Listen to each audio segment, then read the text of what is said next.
आज की वीडियो में हिंदी गद्य की विधाओं के बारे में चर्चा करेंगे, जिसमें आलोचना, संस्मरण, रेखा चित्र, आत्मकथा, जीवनी, रिपोर्टाज और यात्रा वृत्तांत इनसे संबंधित महत्वपूर्ण 100 प्रश्नों की चर्चा करेंगे।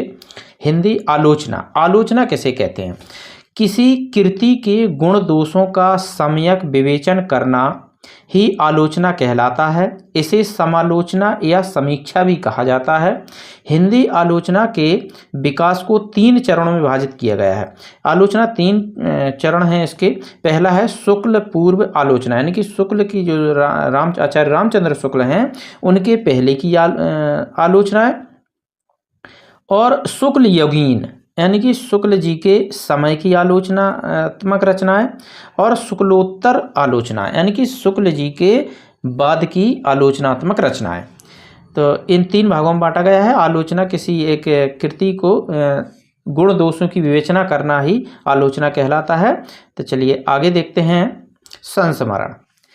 संस्मरण है किसी महान व्यक्ति से संबंधित कुछ घटनाओं या तथ्यों को स्मृति यानी कि याददाश्त के आधार पर जब कोई अन्य व्यक्ति रोचक एवं कलात्मक ढंग से प्रस्तुत करता है तो उस रचना को संस्मरण कहा जाता है। संस्मरण जैसे कि स्मरण मानो होता है याद, स्मरण को हम याद कहते हैं, और संस्मरण जो होता है वो एक रचना कहलाती है, जो कि याददाश्त के आधार पर, स्मृति के आधार पर जो रचनाएं की जाती हैं उन्हें हम संस्मरण कहते हैं। आगे है रेखा चित्र।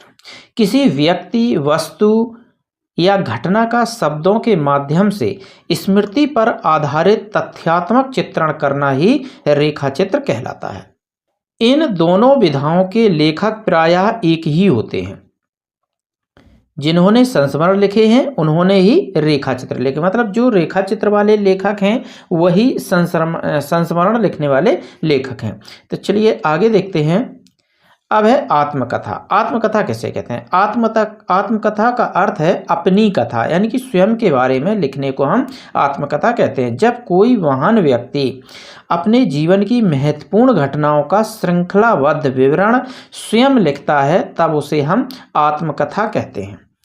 आत्मकथा में लेखक को निरपेक्ष एवं तटस्थ रहना चाहिए, मतलब पूर्ण ईमानदारी बरतनी चाहिए। ऐसा नहीं है अपने अच्छे पक्षों का विवरण कर दिया और उसमें जो कुछ दोष हैं उनका छुपा लिया, तो ऐसा नहीं होता। आत्मकथा में संपूर्ण जीवन का अपने द्वारा गुण दोषों को लिखना ही आत्मकथा कहलाता है।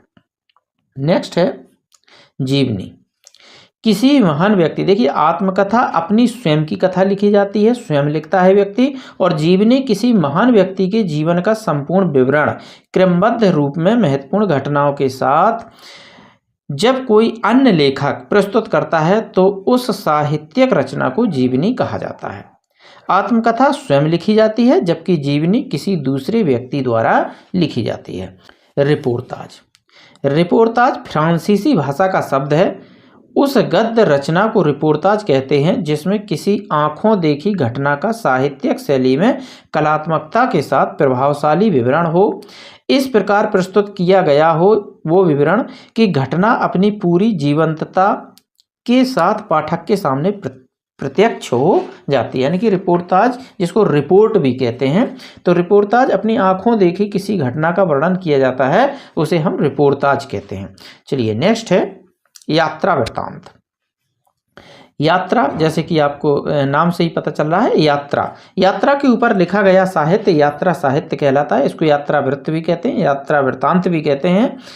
जब कोई लेखक अपने द्वारा की गई किसी यात्रा का कलात्मक एवं साहित्यिक विवरण प्रस्तुत करता है तो उस रचना को यात्रा वृत्त या यात्रा वृत्तांत या फिर यात्रा साहित्य कहा जाता है। अब देखते हैं आगे 100 प्रश्नों का अध्ययन करेंगे। पहला प्रश्न है कि सैद्धांतिक आलोचना का ग्रंथ, नाटक इनमें से किसने लिखा है? यानी कि जो सैद्धांतिक आलोचना का ग्रंथ ये एक नाटक है, ये किसने लिखा था? भारतेंदु हरिश्चंद्र जी ने, प्रेमघन ने, श्रीनिवास दास ने, बालकृष्ण भट्ट ने। तो इनमें से ये किसने लिखा था? तो ये लिखा है, सैद्धांतिक आलोचना का ग्रंथ जो नाटक लिखा है वो भारतेंदु हरिश्चंद्र जी ने लिखा है। अगला प्रश्न है, देव और बिहारी नामक पुस्तक के लेखक कौन है? तो क्या लाला भगवान दीन, कृष्ण बिहारी मिश्र, विश्वनाथ प्रसाद मिश्र, महावीर प्रसाद द्विवेदी? तो इसके हैं कृष्ण बिहारी मिश्र। नेक्स्ट है, बिहारी और देव नामक आलोचनात्मक कृति किस वर्ग में आएगी? सैद्धांतिक समीक्षा में, व्यवहारिक समीक्षा में, तुलनात्मक समीक्षा में या ऐतिहासिक समीक्षा में? तो इसका जो राइट आंसर हुआ वो होगा तुलनात्मक समीक्षा के अंतर्गत आएगी बिहारी और देव जो नामक आलोचनात्मक कृति है। समालोचना दर्श के रचनाकार कौन हैं? आचार्य रामचंद्र शुक्ल, बाबू जगन्नाथ दास रत्नाकर, जयशंकर प्रसाद या फिर महावीर प्रसाद द्विवेदी? तो इसका राइट आंसर है बाबू जगन्नाथ दास रत्नाकर। नेक्स्ट प्रश्न है, कल्पना का आनंद किसके द्वारा ऐसे ऑन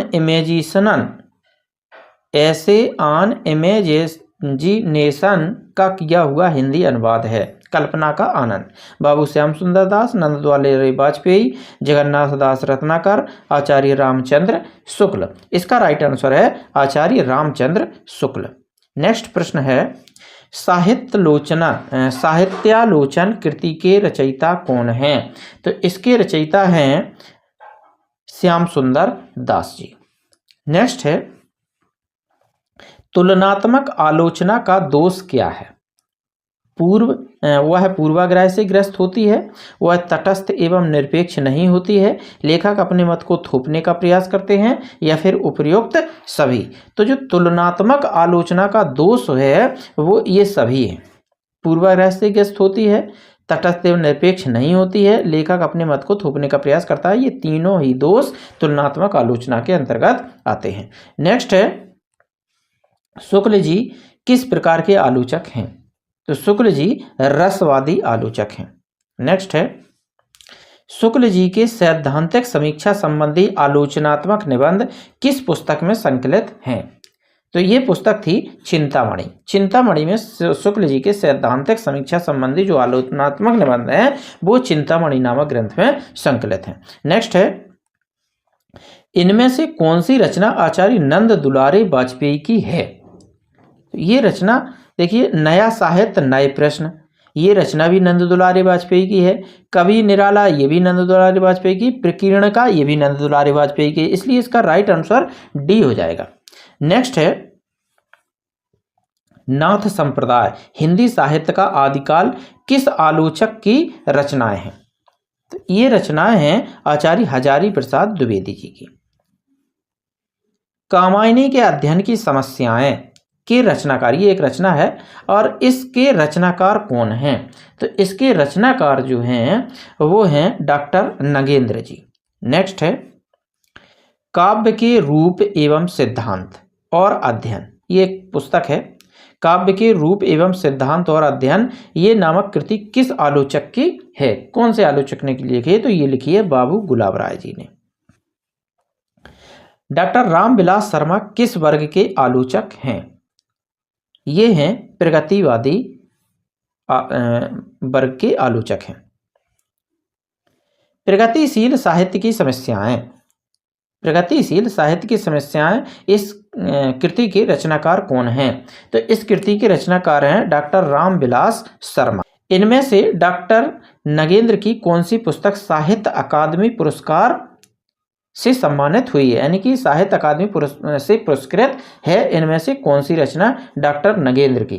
तो ये रचना थी रस सिद्धांत।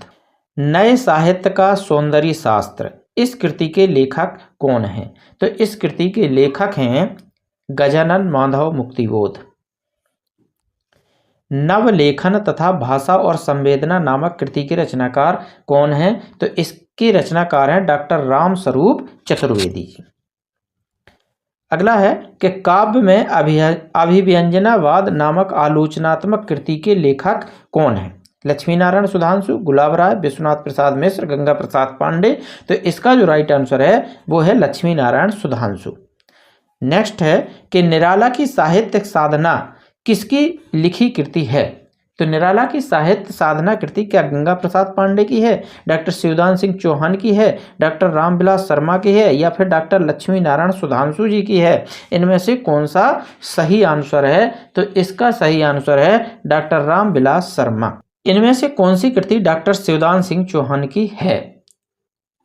आलोचना के नाम, साहित्य की परख, प्रगतिवाद। तो ये तीनों ही रचनाएं डॉक्टर शिवदान सिंह चौहान जी की हैं। नेक्स्ट है, दूसरी परंपरा की खोज के लेखक इनमें से कौन से हैं? तो दूसरी परंपरा की खोज के जो लेखक हैं वो हैं डॉक्टर नामवर सिंह। डॉक्टर नामवर सिंह दूसरी परंपरा की खोज इसके लेखक हैं। नेक्स्ट है, रस मीमांसा के रचनाकार कौन हैं? तो रस मीमांसा के जो रचनाकार हैं वो हैं आचार्य रामचंद्र शुक्ल। हिंदी साहित्य की भूमिका के लेखक कौन हैं? तो हिंदी साहित्य भूमिका के लेखक हैं आचार्य हजारी प्रसाद द्विवेदी जी।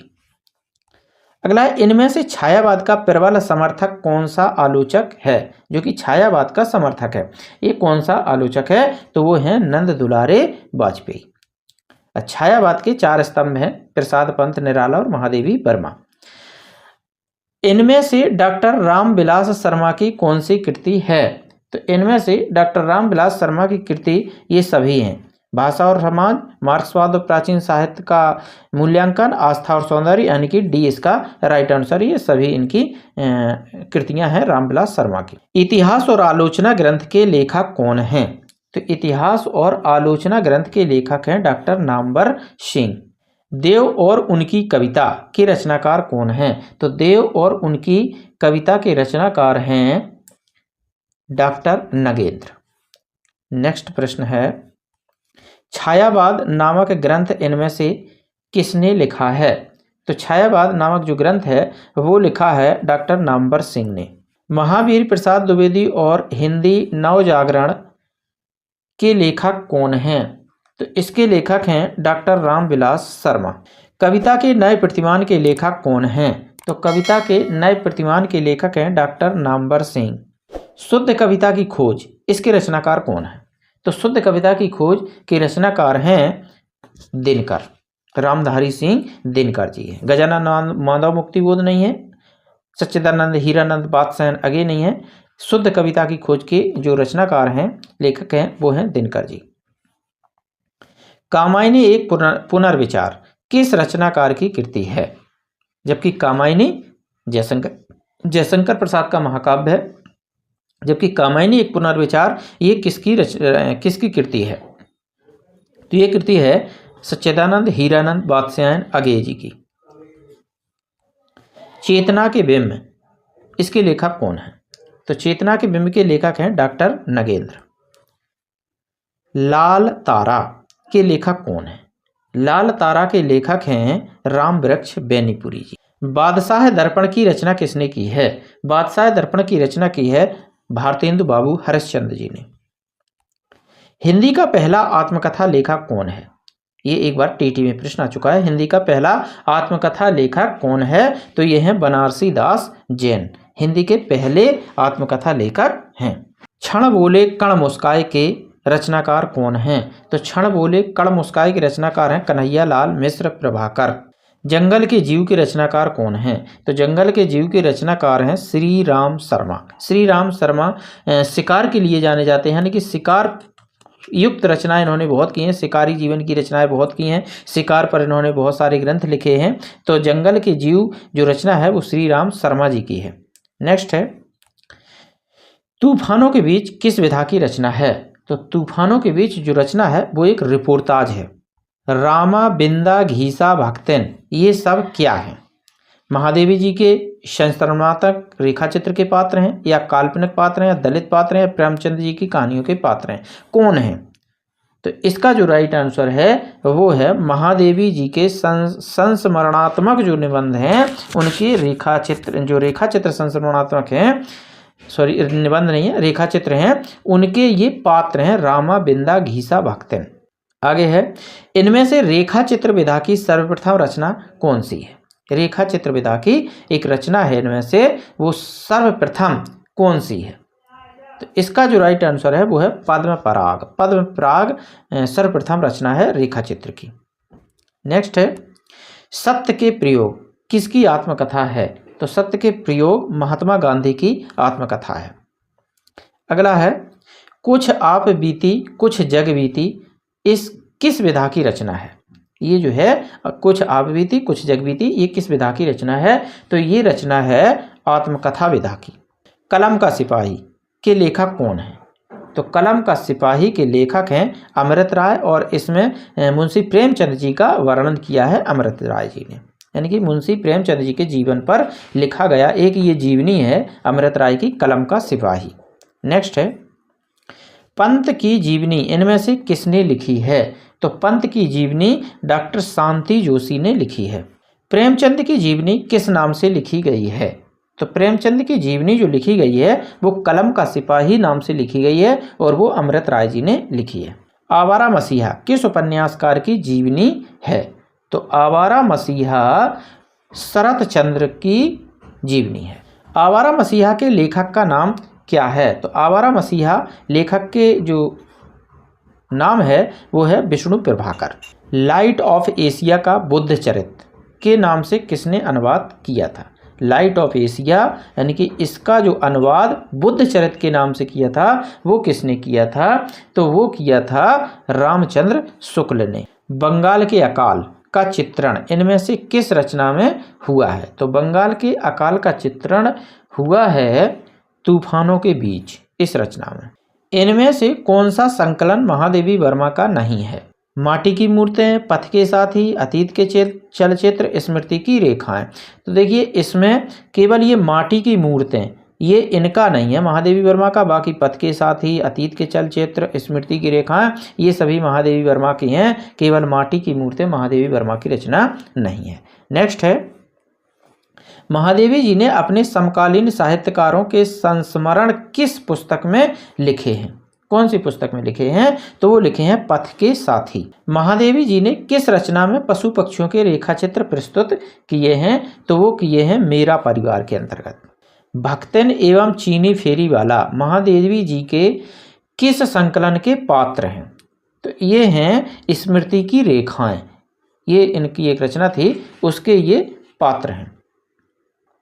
नेक्स्ट है क्या भूलूं क्या याद करूं किस विधा की रचना है? तो ये रचना है आत्मकथा विधा की।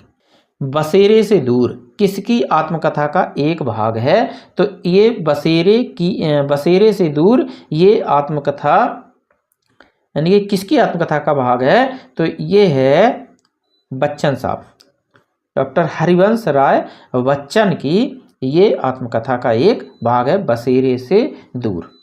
नेक्स्ट है रसीदी टिकट इनमें से किसकी आत्मकथा है? तो रसीदी टिकट अमृता प्रीतम की एक आत्मकथा है।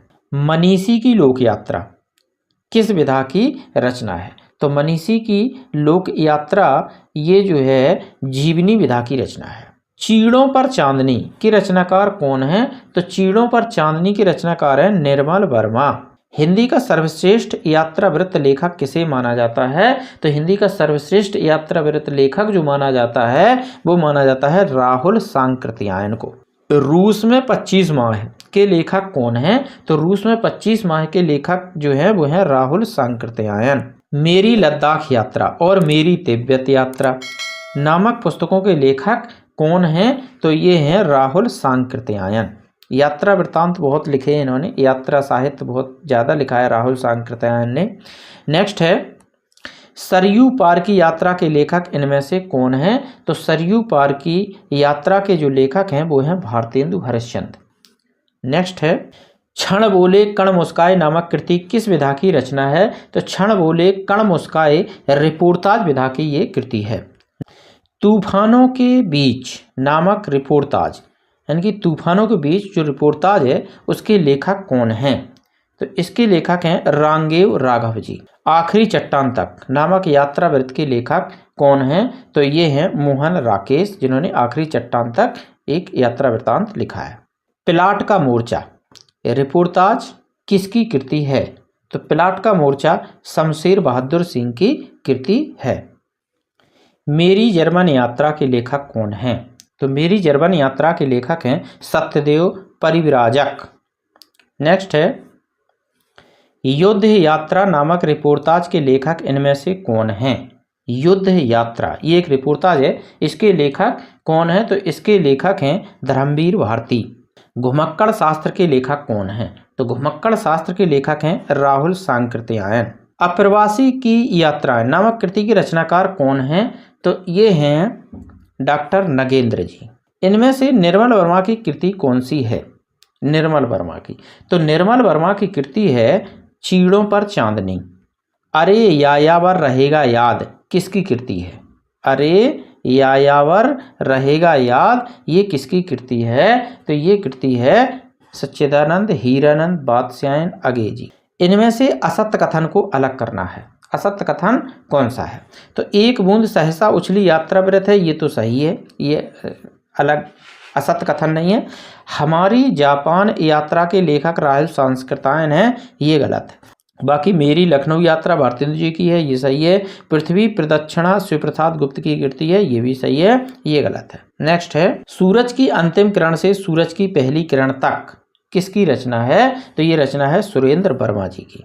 छठवां दशक किस विधा की रचना है? तो छठवां दशक जो रचना है वो आलोचना विधा की रचना है। फूल नहीं रंग बोलते हैं किस विधा की रचना है? तो फूल नहीं रंग बोलते ये एक कविता है। क्या गोरी क्या सांवरी किस विधा की रचना है? तो ये है रेखा चित्र। स्मृति कण के रचनाकार कौन हैं? तो स्मृति कण के रचनाकार हैं सेठ गोविंद दास। माटी हो गई सोना किस लेखक की रचना है? तो माटी हो गई सोना ये कन्हैयालाल मिश्र प्रभाकर जी की रचना है। अमिट रेखाएं किस लेखिका का रेखा चित्र संकलन है? तो ये है सत्यवती मल्लिक का। सेतुबंध किसकी रचना है? तो सेतुबंध बनारसी दास चतुर्वेदी की रचना है। अगला प्रश्न है कि ज्यादा अपनी कम पराई, ज्यादा अपनी कम पराई के रचनाकार कौन हैं? तो ये हैं उपेंद्रनाथ अस्क। लंका महाराजन के रचयिता कौन हैं? तो लंका महाराजन के रचयिता हैं ओमकार शरद। भाषा और समाज के लेखक कौन हैं? भाषा और समाज के लेखक है रामविलास शर्मा जी। भोला राम का जीव किस विधा की रचना है? भोला राम का जीव है व्यंग, व्यंगात्मक रचना है ये। विकलांग श्रद्धा का दौर किस विधा की रचना है? तो ये रचना है हास्य व्यंग, हास्य व्यंग विधा के अंतर्गत आता है विकलांग श्रद्धा का दौर। अरे यायावर रहेगा याद के लेखक कौन हैं? तो इसके लेखक हैं अगे जी। अरे यायावर रहेगा याद। इनमें से हिंदी के किस कवि को ज्ञानपीठ पुरस्कार नहीं मिला है? ज्ञानपीठ पुरस्कार नहीं मिला। क्या सुमित्रा नंदन पंत को, महादेवी वर्मा को, दिनकर को, मैथिली शरण गुप्त को? तो इनमें से किनको ज्ञानपीठ पुरस्कार नहीं मिला है? तो ये मैथिली शरण गुप्त को नहीं मिला है। बाकी सुमित्रा नंदन पंत को मिला है, महादेवी वर्मा को मिला है और दिनकर जी को मिला है, बाकी इनको नहीं मिला है, मैथिली शरण गुप्त को नहीं मिला। नेक्स्ट है इनमें से हम हसमत नामक पुस्तक किसने लिखी है? तो हम हसमत के लेखक हैं, जो लेखिका हैं वो है कृष्णा सोवती। अब आगे एक प्रश्न दिया गया है, इसमें है कि निम्नलिखित सूचियों को सुमेलित सही कोड का चयन करके करना है। जैसे ए है, इनमें से मिलान करना है, तो कौन सा इसका सही होगा? डॉक्टर रामविलास शर्मा ने इनमें से कौन सी पुस्तक लिखी है? तो उससे हमको मिलान करना है। तो ये रामविलास शर्मा की पुस्तक है ये वाली, यानी कि निराला की साहित्य साधना, ये डॉक्टर रामविलास शर्मा की रचना है। और दूसरा है बी नंबर का कि डॉक्टर नामवर सिंह की कौन सी रचना है? तो डॉक्टर नामवर सिंह ने लिखा है दूसरी परंपरा की खोज। आचार्य हजारी प्रसाद द्विवेदी की कौन सी है? तो आचार्य हजारी प्रसाद द्विवेदी की ये है कि कालिदास की लालित्य योजना। और आचार्य रामचंद्र शुक्ल की रचना है रस मीमांसा। तो अब ये देखें कि ए का तीसरा ये वाला है, यानी कि डी इसका राइट आंसर है। निम्नलिखित कृतियों को रचनाकाल के आरोही क्रम में व्यवस्थित कीजिए। आरोही क्रम में सजाना है इनको कि सबसे पहले कौन सी, उसके बाद कौन, उसके बाद कौन, उसके बाद कौन। चिंतामण, हिंदी साहित्य की भूमिका, रस सिद्धांत, दूसरी परंपरा की खोज। तो ये बिल्कुल सही है। सबसे पहले इनकी चिंतामणि, फिर हिंदी साहित्य की भूमिका, फिर रस सिद्धांत, फिर दूसरी परंपरा की खोज, ये इनका कालक्रम है, यानी कि आरोही क्रम। आरोही क्रम माना होता है बढ़ता क्रम। इनमें से किस कृति में महादेवी जी ने अपने समकालीन साहित्यकारों के संस्मरण अंकित किए हैं? कौन सी कृति है वो? तो वो है पथ के साथी। कलम का मजदूर, एक था कलम का सिपाही जो कि प्रेमचंद जी की जीवनी है, अमृत राय ने लिखी है। और कलम का मजदूर ये जीवनी है। और इसके लेखक कौन हैं? तो इसके लेखक हैं मदन गोपाल। निराला की साहित्य साधना के कितने खंड हैं? तो निराला की साहित्य साधना के जो खंड हैं वो 3 खंड हैं। अगला प्रश्न है कि निम्न सूचियों को सुमेलित कर सही कोड का चयन कीजिए। लेखक का नाम और पुस्तक का नाम। तो इसमें देखना है हमें कि राम वृक्ष बेनीपुरी की कौन सी इसमें कृति है। तो राम वृक्ष बेनीपुरी की जो कृति है वो है माटी की मूर्त। अमृत राय की कलम का सिपाही, विष्णु प्रभाकर की है आवारा मसीहा, और महादेवी वर्मा की है स्मृति की रेखाएं। तो देखो राम वृक्ष बेनीपुरी का मतलब है ए का चौथा, तो ए का चौथा ये बी वाले में है, इसलिए इसका बी राइट आंसर हो जाएगा। नेक्स्ट और अंतिम प्रश्न है आज के इस सेशन का, कौन सी कृति सांकृत्यायन की है? इनमें से कौन सी कृति है सांकृत्यायन की? तो घुमक्कड़ शास्त्र जो है वो राहुल सांकृत्यायन की कृति है,